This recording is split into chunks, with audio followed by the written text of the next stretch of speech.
Hello, and welcome to the Laughing Goblins. We are your hosts, Holly and Bun Bun. On this show, we plan to roast literature, mythology, and occasionally delve into our special interests, because we have ADHD and will not be stopped. On this episode, we are going to start looking into the first two cantos of Dante's Inferno. Here's a little background on the author. Dante Alighieri, possibly baptized as Durante di Alighiero degli Alighieri, was born some nebulous day and month in 1265, and died the very precise day and month of September 14th, 1321. He is considered a very important Middle Ages poet, and possibly the most famous poet that Italy has ever produced. He wrote in Italian, which made his poems much more accessible to the masses, because other poets tended to write in Latin. He was also part of a political party known as the Guelphs, which followed the papacy, and whose sworn enemies were the Ghibellines, who believed in the Holy Roman Empire. He was specifically a white Guelph, although that is not super important to the Inferno specifically. He fought with them in the Battle of Campaldino and was possibly injured there. His two main loves in life were the poet Virgil, who definitely makes an appearance in the Inferno, and his neighbor Beatrice, who also makes an appearance but has a stronger appearance in the Paradiso and the Purgatorio. We will start in Canto 1. Dante is portraying himself as roughly halfway through his life. He feels he has lost God's light and has somehow managed to get lost, even though he was following a literal straight path. Midway along the journey of our life, I woke to find myself in a dark wood, for I had wandered off from the straight path. How hard it is to tell what it was like. This wood of wilderness, savage and stubborn, the thought of it brings back all my old fears. Okay, so Dante, we should know, is a very scared person. We will be keeping tally of every single time he gets afraid or he passes out. Spoiler alert, it's gonna be many times. So this is time number 1. We're not even 2 full sentences into the canto. So the thought of the wilderness is bringing back all his old fears. A bitter place. Death could scarce be bitterer. But if I would show the good that came of it, I must talk about things other than the good. How I entered there, I cannot truly say. I had become so sleepy at the moment when I first strayed, leaving the path of truths. But when I found myself at the foot of a hill, at the edge of the wood's beginning, down in the valley, where I first felt my heart plunged deep in fear, saw the hilltop shawled in morning rays of light sent from the planet that leads men straight ahead on every road. So guess what, guys? It was a beautiful day! And it was a straight road. A straight road that he somehow wandered off of. And not only that, the stars above the sun, they are planets. Yes, they're planets, guys. Did you know the sun was a planet? And then only the terror starts subsiding in my heart's lake, which rose so heights of fear that night I spent in deepest desperation, just as a swimmer, still with panting breath, now safe upon the shore, out of the deep, might turns for one last look at the dangerous waters. So, although my mind was turned to flee, turn round to gaze once more upon the past that never let a living soul escape. I rested my tired body there a while, and then began to climb the barren slope. I dragged my stronger foot and limped along. So that's relatable to me. I have a bad knee. I hate hills. So poor Dante, he has to go on this journey with a bad foot. I too would be limping if theoretically I was in the wilderness, even though I would never willingly be in the wilderness. What about you? I mean, I have gone camping. So. Recently? Not recently, but, COVID. Oh yeah, that's right. Wait, the last time we went together. I forgot about that. Yes, we did. Beyond the point, the slope begins to rise. Sprang up a leopard, prim and very swift. It was covered in a pelt of many spots, and everywhere I looked, the beast was there, blocking my way, so time and time again, I was about to turn and go back down. So it's very important to note that the leopard has spots, guys. Spots on a leopard. And also, interesting fact, apparently, leopards may or may not have lived in Italy. They found fossils of leopards. We did do research on this, but it was a little unclear. There are 3 beasts that are introduced in this canto. We're going to meet the other 2 in a little bit. And they may or may not have symbols of political ties that Dante experienced during life. And they may or may not be symbolized as different regions of hell. It's unclear. But we will go deeper into that as Dante goes deeper into the Inferno. The hour was early in the morning then. The sun was climbing up with those same stars that had accompanied it on the world's first day. The day divine loves set their beauty turning. So the hour and sweet season of creation encouraged me to think I could get past that gaudy beast, wild in its spotted pelt. But then good hope gave way, and fear returned, when the figure of a lion loomed up before me. Okay, lion? So there definitely were lions in Italy at some point. They were present in the Colosseum. But whether or not they actually lived in Italy, they probably didn't. They were probably brought there by Roman conquerors who went to Egypt and other parts of Africa. But they definitely were in Italy at some point. So we've met the leopard, we've met the lion. He was coming straight toward me, it seemed, with head raised high and furious with hunger. The air around him seemed to fear his presence. And now a she-wolf came, that in her leanness seemed racked with every kind of greediness. How many people has she brought to grief? So, wolves are very important to Italy.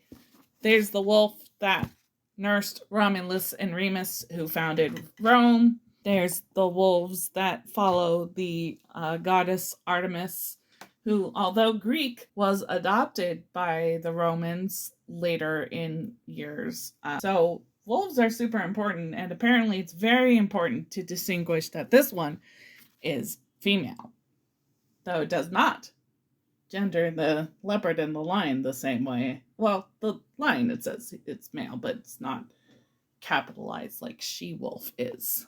This last beast brought my spirit down so low with fear, there's fear again, that seized me at the sight of her. I lost all of hope going up the hill as a man who, rejoicing in his gains, suddenly seeing his gain turn into loss, will grieve as he compares his then and now. So she made me do. That relentless beast coming towards me slowly, step by step, she forced me back to where the sun is mute. So, we've established this in previous reads. Mute does not mean silent, it just means unseen, muted. Muted color, basically. You can't feel the warm sunny day anymore. While I was rushing down to that low place, my eyes made out a figure coming towards me. Of one grown faint, perhaps from too much silence. And when I saw him standing in this wasteland, "Have pity on my soul," I cried to him, "whichever you are, shade or living man." "No longer living man, though once I was," he said, "and my parents were from Lombardy. Both of them were Mantuans by birth. And here he is, Dante's favorite poet of all poets, Virgil! And does he gush or does he gush? Oh, he gushes. This is the Notice Me Senpais of all Notice Me Senpais, except there was no chance that Virgil would ever notice him because by the time Dante was born, Virgil was dead. He died 14 AD. So he's long since dead. He been dead. Oh wait, no, sorry. He didn't die in 14 AD. He didn't die. He's still alive. We must kill the unkillable Virgil. He died in 19 BC. Okay. All right. So he lived in Rome when good Augustus reigned, when still the false and lying gods were worshipped. I was a poet and sang of that just man, son of Anchises, who sailed off from Troy after the burning of proud Ilium. I don't think he would have considered his gods false, but continue, Dante, continue. Continue to bash this man and his religion and his death. But why retreat to so much misery? Why not climb up this blissful mountain here, the beginning and the source of all man's joy? Are you then Virgil? Are you then that fount from which pours forth so rich a stream of words? I said to him, bowing my head modestly. Ooh, Dante's got a crush. The weird love is reigning now. Oh, light and honor of the other poets, may my long years of study, that deep love that made me search your verses, help me now. You are my teacher, the first of all my teachers, and you alone, the one from whom I took the noble style that was to bring me honor. So, basically, Dante is blaming poor dead Virgil for all of this nonsense. Yep. That seems unfair, especially considering the fate he consigned this poor man to. Being stuck in limbo. Through no fault of his own. We'll go over that. We'll get there. You see the beast that forced me to retreat. Save me from her, I beg you, famous sage. She makes me tremble. The blood throbs in my veins. But you must journey down another road, he answered when he saw me lost in tears. If ever you hope to leave this wilderness, this beast, the one you cry about in fear, allows no soul to succeed along her path. She blocks his way and puts an end to him. She is by nature so perverse and vicious. Her craving belly is never satisfied. Still hungering for food, the more she eats, so she's gluttony, she mates with many creatures and will go on mating with more until the greyhound comes and tracks her down to make her die in anguish. He will not feed on either land or money. His wisdom, love, and virtue shall sustain him. He will be born between Feltro and Feltro. He comes to save that fallen Italy, for which the maid Camilla gave her life, and Turnus, Nisus, Euryalus all died of wounds. And he will hunt for her through every city, until he drives her back to hell once more, whence envy first unleashed her on mankind. And so I think it best you follow me, for your own good, and I shall be your guide, and lead you out through an eternal place, where you shall hear desperate cries, and see tormented shades, some old as hell itself, and know what second death is from their screams. And later you shall see those who rejoice while they're still burning, for they have hope of coming, whenever it may be, to join the blessed, to whom, if you too wish to make the climb, a spirit worthier than I must take you. I shall go back, leaving you in his care. So first Virgil's like, Dante, buddy, bro, I gotta get you through this shit. You have no choice. You have to go through literal hell. But here's the thing. Can't take you farther than that. You're done fucked, my dude. And you done fucked me, too, in this fanfiction of yours. Thank you very much. And why am I fucked? He goes into this next with, because that emperor dwelling on high will not let me lead any to his city, since I in life rebelled against his law. But he didn't.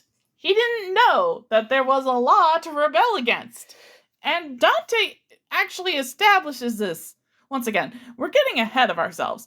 But he really does this man who he supposedly admires above all others dirty in this poem. Not the dirtiest. I mean, he throws some friends of his and, like, supposed loved ones into hell. Oh, yes, we'll get there. But Dante doesn't discriminate. He throws anyone into hell. Friends, enemies, frenemies, popes, lovers, people, haters, neighbors, and random people he's heard about. Basically all the tea, gossip. We'll get there. We will get there. And we'll also get to the point where Beatrice is the one who sent Virgil to be there in the nick of time to save Dante's ass. But once again, getting ahead of ourselves here. Everywhere he reigns, and there he rules. There is his city. There is his high throne. Oh, happy the one he makes his citizen. And I to him, poet, I beg of you, in the name of God, that God you never knew, save me from this evil place and worse. Lead me there to the place you spoke about, so that I may see the gate St. Peter's guards, and those whose anguish you have told me of. And then he moved on, and I moved close behind him. We're not even in hell, and this man's like, please make me see everyone suffer. Yeah, I did that. And now we get to what we hinted at before. Why Virgil specifically? Why is Virgil stuck with leading this man through the Inferno that Dante created? Canto 2, in which Dante and Virgil talk a lot, and Dante has doubts. Of course he has doubts. He's Dante. When does he not have doubts? The day was fading, and the darkening air was releasing all the creatures on our earth from their daily tasks, and I, one man alone, was making ready to endure the battle of the journey and of the pity it involved, which my memory unerring shall now retrace. O muses! O high genius! Help me now! O memory that wrote down what I saw, here you true excellence shall be revealed. Basically, he's saying, I need to remember shit. Please help me remember shit. Please don't let me forget what I wrote myself. Then I began, O poet, come to guide me. Tell me if you think my worth sufficient before you trust me to this arduous road. You wrote about young Silvilius' father, who went beyond with flesh corruptible and with all his senses to immortal realm. But if adversary of all evil was kind to him, considering who he was, and the consequence that was to come from him, this cannot seem to thoughtful men unfitting, for in the highest heaven he was chosen, father of glorious Rome and of her empire, and both the city and her lands, in truth, were established as the place of holiness, where the successors of great Peter sit. And from this journey you celebrate in verse. Aeneas learned those things that were to bring victory for him and for Rome, the papal seat. Then later the chosen vessel Paul ascended to bring back confirmation of that faith, which is the first step on salvation's road. But why am I to go? Who allows me to? I am not Aeneas. I am not Paul. Neither I nor any man would think me worthy. Dante, you rewrote an entire religion. People now think of hell as having circles Because you got bored. You gotta have more confidence, my dude. No confidence, no. None whatsoever. Writers don't have confidence. And so, if I should undertake the journey, I fear it might turn out an act of folly. You are wise, you see more than my words express. As one who unwills what he willed will change his purpose with some new second thought, completely quitting what he first had started, so I did, standing there on that dark slope, thinking, ending the beginning of the venture I was so quick to take up at the start. If I have truly understood your words, that shade of magnanimity replied, your soul is burdened with that cowardice, which weighs so heavily on man. It turns him from a noble enterprise like a frightened beast that shies at its own shadow. Basically, sir, am I to understand that you are so afraid that you can't move? Sir, I will tell you some people who are backing you up right now. Please, sir, please. I'm about to read you for filth. You have no clue what heaven has been through today. I'm about to tell you. Just for you. To free you from this fear, let me explain the reason I came here.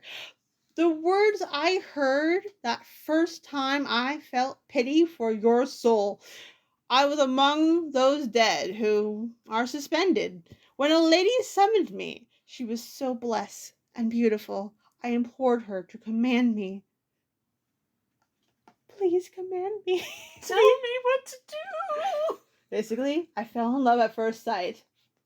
Virgil is a little bit of a simp here. Just warning. But he's a simp because Dante's a simp. Pretty just much. Wait till we hear who it is. Oh yes, just wait. It's coming.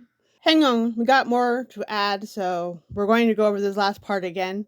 If I have truly understood your words, that shade of magnanimity replied, your soul is burdened with that cowardice which often weighs so heavily on man, it turns him from a noble enterprise like a frightened beast that shies at its own shadow. Listen, Virgil, Dante is a very scared boy. We've mentioned this before. He has no courage. And basically can't move because he's just so afraid. No confidence either. He's petrified. Petrified. Oh, that song was about him. He could never live without Virgil by his side. To free you from this fear, let me explain the reason I came here.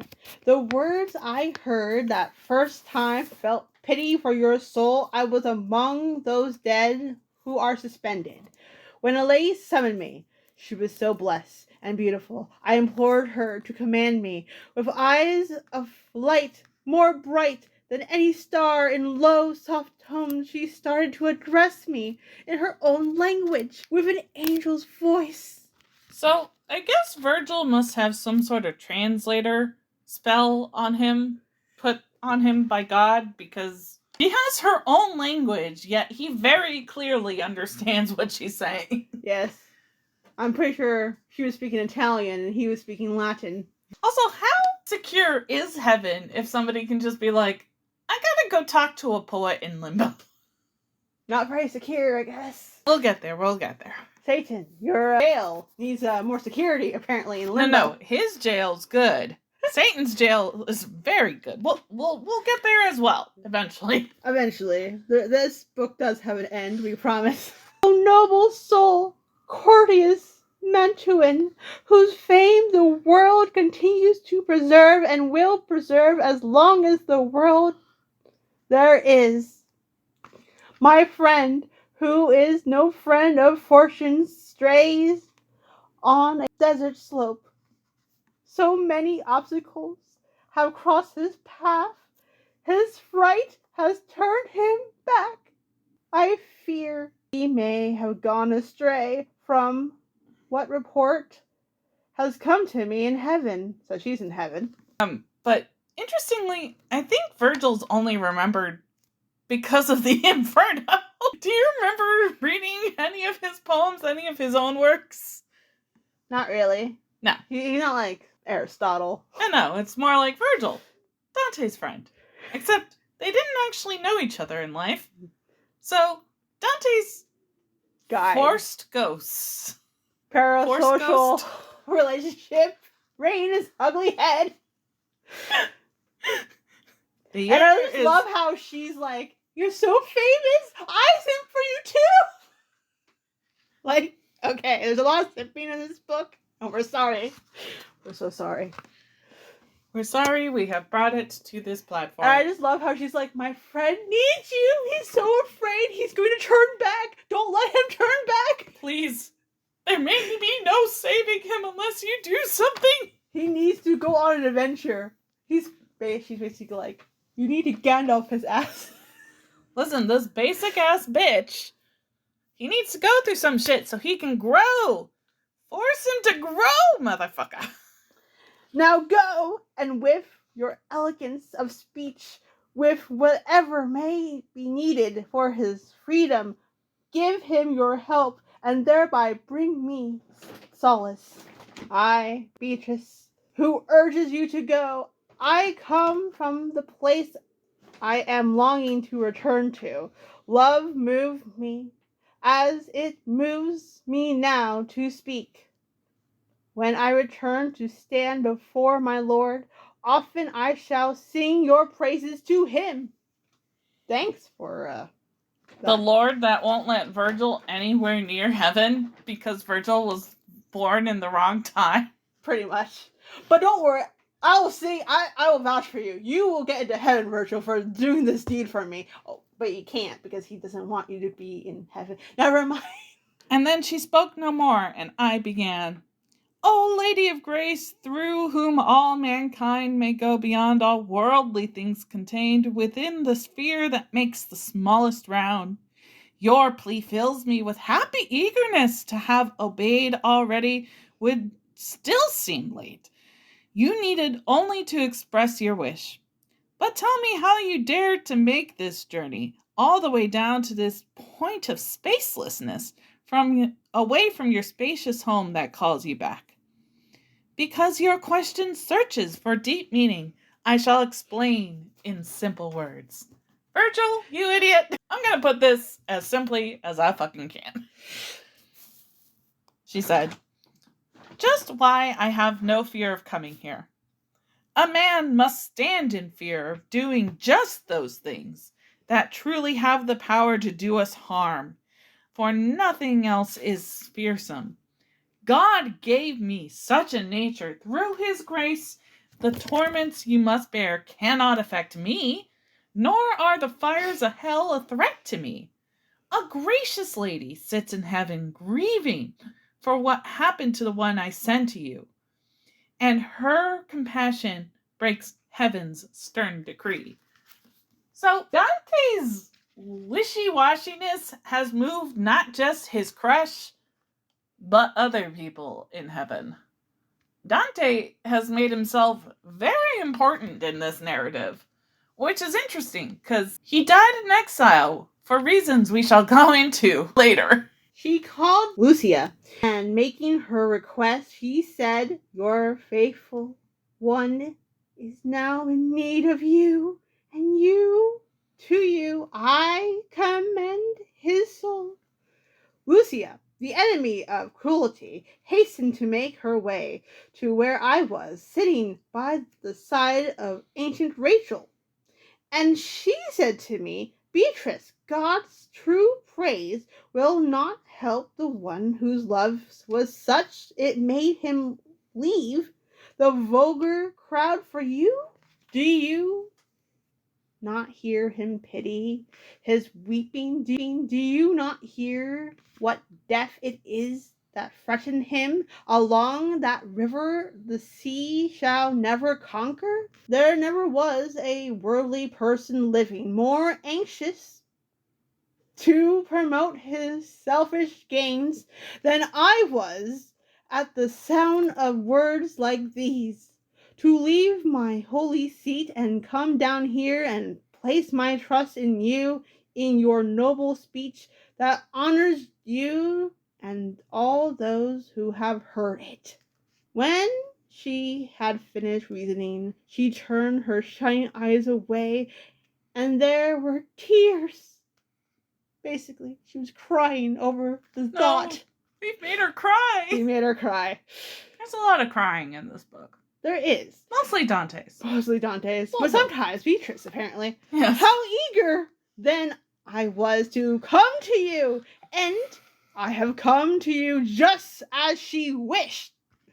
Because I am a simp for her. We're all simps for each other. In this world that Dante created. And I have freed you from the beast that stood blocking the quick way up that mount of bliss. So what is wrong? Why? Why do you delay? Why are you such a coward in your heart? Why aren't you bold and free of all your fear when 3 such gracious ladies who are blessed watch out for you up there in heaven's court, and my words too bring promise of such good? As little flowers from the frosty night are closed and limp, and when the sun shines down on them, they rise to open on their stem, my wilted strength began to bloom within me, and such a warm courage flowed into my heart that I spoke like a man set free of fear. Thank you for this pep talk, Virgil. It's taken almost an entire canto.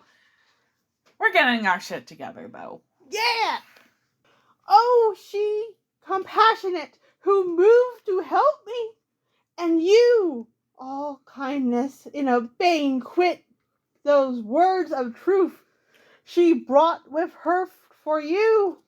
You, words you spoke, have moved my heart with such desire to continue onward that now I have returned to my first purpose. Let us start, for both our wills joined now are one. Okay, Dante. Okay. You are my guide. You are my Lord and teacher. These were my words to him, and he moved. I entered on that deep and rugged road. So Dante be like, we're off to see the Inferno I created for us. Yep. Yeah, poor Virgil. He didn't even know this guy. And the way he's remembered is being written as his unknowing sidekick. That's kind of sad. But he knows so much about hell. It's kind of like, don't worry, this is happening. Again, has Virgil done this before? Question mark. I mean, he's in limbo. Does he just randomly be like, and on your left, you'll see pits of suffering people. Yay! And don't forget, down the escalator to your left, you will see our gift shop. And also, the Tower of Babel, right here, yes. Yes, the Tower of Babel, folks. The one, the only. Not sure how they imported it into hell, but never explained. We don't question. It's just here. It's just here now. It's cool. So that is it for the first 2 cantos from Dante's Inferno. Join us next time on The Laughing Goblins, where we promise we will do as little research as we did this time. Pretty much. If you'd like to support our show, please follow us on patreon.com/TheLaughingGoblins or Laughing Goblins, or you can follow us on social media. I'm at Holly Boy. I'm at Blank Esquire on Instagram. And we'll see you next time.